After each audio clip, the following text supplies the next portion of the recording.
Let's talk about CPI, man. You Totally. mentioned inflation. We're talking about interest rates. So, man, it seems appropriate. 3.1 year over year on all items, Matt. Yeah. So I don't know how much information we're able to give, and we can edit this out. But we are recording this in the late morning on the same, really hours away from the Fed's announcement of whether they're going to raise interest rates. They're not going to raise it. Decrease them or keep them the same.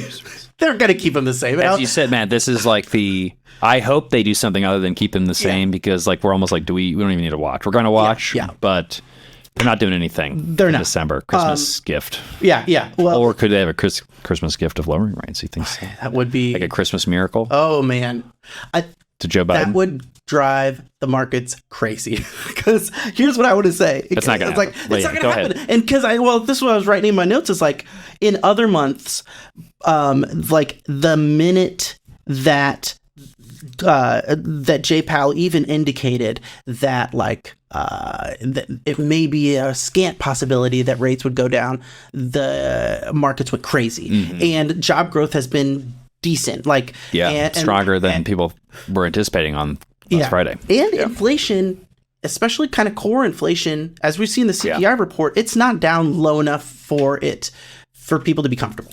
It's not, but if you take housing out of inflation, we actually are like right at 2%. I saw a really interesting analysis by Jay Parsons, and if housing, which makes up 30%, I mean, it has been frustratingly sticky. We've talked about that. I wouldn't say absolutely correctly, but we got the timing wrong, which we did. We're bad at timing.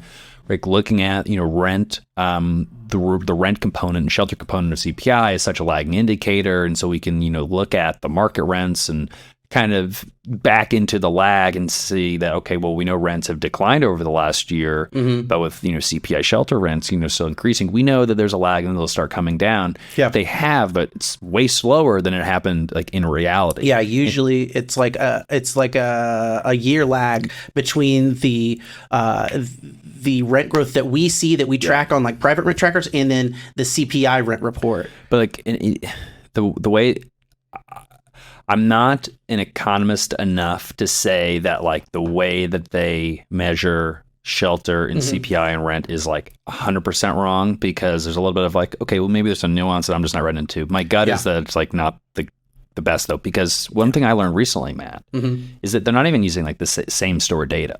They're doing a survey every 6 months on different re-randomized every time.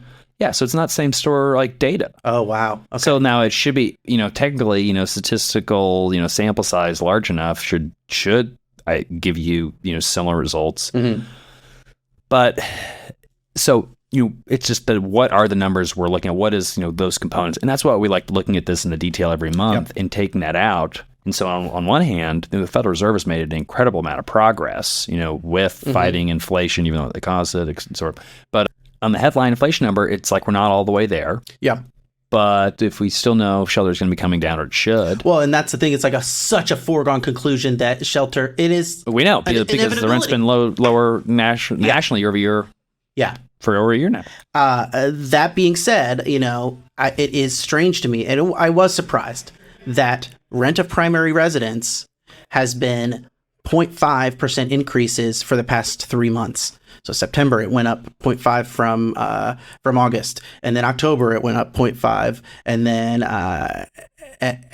November it went up 0.5. You extend that out all 12 months, and then you get about 6% inflation, which we're 6.5% year over year inflation for rent of primary residence. No, I'm sorry, it's 6.9% year over year inflation for rent of primary residence, and it is a lot stickier than I thought it would be.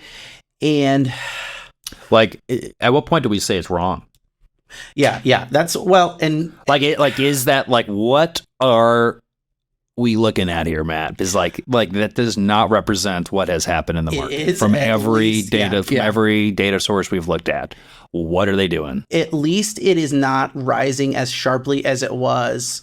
Yeah, but it should be going down. Yeah, I know. It should be going down. You're right. It should be there. It could easily be, if it bears any relationship to the trackers that we're tracking, should be negative at some point. We're approaching negative year-over-year inflation for a lot of the rent trackers, and some of them, like Apartment List, does have negative rent growth, and other ones are very near or at negative. I don't think we're going to get far away from zero, but that's the direction that rent of primary. And the other question that I have maybe is if this has anything to do with affordable housing that may not be captured by the rents that are recorded by places like CoStar, Apartment List, Redfin, etc. But where does so maybe Matt. Yeah. Let's say I'll give you the point, but where are we capturing? But not the majority of rental housing in the United States is not affordable and subsidized. Yeah. And I should know the percentage of market rate versus affordable, but it's not 50-50. Mm-hmm. It's 80-20 market rate to affordable, something like that, or less on the affordable side. It's not the majority. I mean, it's sizable enough, and it's worth talking about and mentioning. But where does the actual performance of the rents that so many Americans are paying on a day-to-day basis, where does that show up? And if it's a third of GDP or a third of CPI, to return for sure, such a big part of the economy, where is that being captured? And again, it's a third of the metric that we're using to gauge inflation, that the market's using to make investments in the Federal Reserve, and they're looking at PCE. I know maybe more than CPI, but they're looking at CPI. And I know they're nuanced enough because they've talked about it. They are very well aware of some of the actual market forces. But at the end of the day, the headline and what you're hearing people talk about is, well, inflation's still at 3%. But is it really if the one metric that is driving that higher, it doesn't line up with the reality? Well, it may. I think maybe the real thing that we need to talk about is market price. For new leases versus renewals, because because that's another thing is that people are feeling like it's a recession, or they're feeling like the economy's bad, even as they're spending. Yeah, agreed. But CPI, there's plenty of surveys and of sentiment, and which are good to look at. But we should have some empirical data at some point, and the CPI is supposed to just be what is the actual price growth?